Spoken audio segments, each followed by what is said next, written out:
আমি যদি তার প্রকৃত বউ হইতাম তো আমার আরো ছেলের সাথে দেয় না। এই যে সাজে ফিরিয়ে আমারে যদি দিতে পারে তো আমারে দিয়ে এই ধরনের কাজকর্ম করাইব। আমার কিন্তু ব্যবহার ঠিকও মানুষ করাইছে, এই ঠেকা ইনকাম করছে আমারে দিয়া। এ কিন্তু মহিলা আনিয়া দেয়, দিয়া এ আবার তাড়াইয়াও দেওয়ায়। তার সাথে তারা স্বামী স্ত্রী তারার চক্র আছে।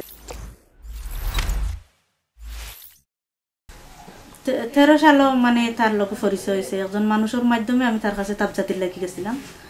যাওয়ার পরে হে আমারে তাপজাতি করতে অনেক টাকা কইছে, চার্জ করছে। তখন আমি বলছি যে আমি অনেক টাকা দিতে পারবো না, তোর সাথে আমি কবিরাজ করাইব না, আমার টাকা নাই, আমি অসহায় মানুষ। পরে আর হে করে আমার করবো না, আমার লোভও পড়ে গেছে। পড়ার পরে তো মানে 1 বছরও ইয়ে হয়েছে না, ফোন 14 সালে 13 সালে পড়েছে। 14 সালের মানে 13 সালের মনে লাস্টেও গিয়ে তার লগে দেখা হয়েছে। তখন তার লগে আমার মানে ইয়ে হয়েছে, সম্পর্ক হয়েছে বা বিয়ে হয়েছে। বিয়ে হয়ে নানান লোভ ব্যবসা দেখাইছে যে আমি এই দিমু সেই দিমু, বাড়ি দিমু গাড়ি দিমু, এইরকম প্রলোভন দেখাইছে আর কি। আমারে দেখাই আমারে নিচে। আমি কিন্তু খুব অসহায়, আমার কেউ নাই বিদায় তারে আমার তার সাথে আমার বিয়াব। ছোটো থেকে বলে যে মানুষের বাড়ি বাড়ি, আমার কেউ নাই, আমি অসহায়।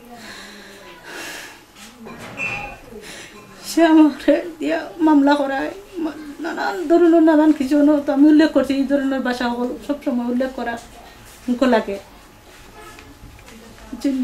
অনেক বাদ মানুষ নিয়ে হে ঘরের মাঝে অনেক খারাপ কাজ করে, খারাপ মহিলা নি হে নিজে করে। তখন আমি তার বউ হইয়া আমি কেমনে সহ্য করবো? আরো নারীর সাথে সে এতটুকু করবো। আমি যদি তার প্রকৃত বউ হইতাম তো আমার আরো ছেলের সাথে দেয় না, দিত না, যাইতে করতো না। তুমি গিয়ে এর সাথে কথা বলো, এর সাথে গিয়ে ঘুমাও, এটা বলতো না। নাজমিন আক্তার তার প্রথম বউ, এ আর কি বুয়া দেওয়াই আনে। এরে হে লুপসা দে যে আমি তোরে জায়গা 2 ডিসিমেল দিমু, 5 ডিসিমেল দিমু, টাকা 50,000 দিমু, তুই আমার ও মহিলা গানিয়া দে। তখন ওই মহিলা, ওই যে 1 নম্বর নাজমিন আক্তার তার প্রথম স্ত্রী, এ কিন্তু মহিলা আনিয়া দেয়, দিয়া এ আবার তাড়াইয়াও দেওয়ায়। এ আবার মানে এ তার সাথে তারা স্বামী স্ত্রী তারার চক্র আছে। নাহলে আমি চাই না যে আমার একটা স্বামীরে আমি একটা আমার স্বামী আমার উপরে আর একটা সতীন আমার আসবে, এটা আমি জীবনে চাইতাম না।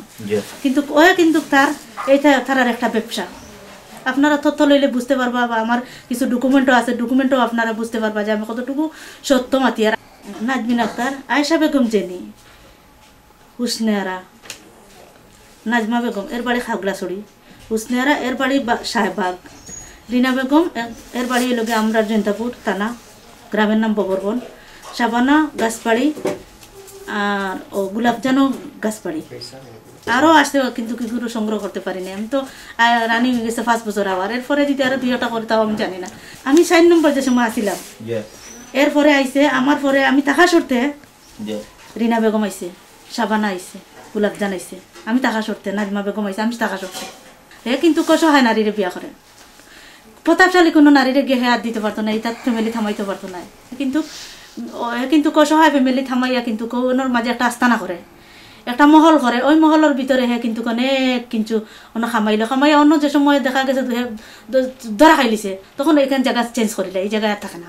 আমার কইছে কাবিন দিব হয়ে আমার কাবিন দিছে না, আমার বাড়ি দিব, গাড়ি দিব, এই দিব, কত প্রলোভন আমার দেখাইছে। এটা বড় বড় আশ্বাস দেখাইছে, দেখাই আমার কিচ্ছু দিছে না। কিন্তু আমার কিন্তু ব্যবহার ঠিকও মানুষ করাইছে, এই ঠেকা ইনকাম করছে আমার দিয়া। কিন্তু লাস্টে আমি যে সময় কই আমার খাবিন দাও, তখন আমার হে নির্যাতন করে, আমারে মারে, তাড়াইয়াও দেয় না, মানে বাড়ি থেকেও বার করতে দেয় না, মানে শারীরিকভাবে নির্যাতন করে। এর বাদে বিভিন্ন মানুষ আনিয়া আমার ঘরের আনি আমার ওর সাথে কথা বলতাম, ওর সাথে বসতাম, ওর সাথে থাকতাম। এটা তো সব কথা আমি মিডিয়ার কাছে কইতে পারি না, মুখের একটা ভাষা আছে না, আমি বলতে পারলাম না। আপনারা এটা আমার এক কথাই বুঝতে পারবেন আমি কি বলছি। আরে ধ্বংস করা, আমারে হয়রানি করা, এই যে সাজে ফিরিয়ে আমারে যদি দিতে পারে তো আমারে দিয়ে এই ধরনের কাজকর্ম করাইব, এটা তার মনে কল্পনা আর কিছু নয়।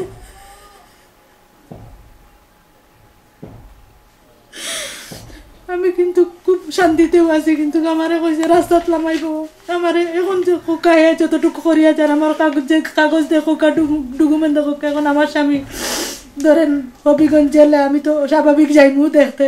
তখন যদি রাস্তার মাঝে আমার কোনো দুর্ঘটনা হয়, আমার তো জানো নিরাপত্তা নাই, তো আমার তো ভয় ভিত্তি হুমকি দেখাইতে, আমার জানো নিরাপত্তা আছে। আপনারা কোকা এই যখন অতটুকু করতে পারে, আমার মারতে তার সময় যাইব বা আমার কোনো ক্ষতি করতে সময় যাইব। আমি তো একা একা চলি রাস্তা, আমার তো ঘরে দিদি একটা ভাই থাকতো, তোদের সাথে বাইরে নিয়ে যাইতাম।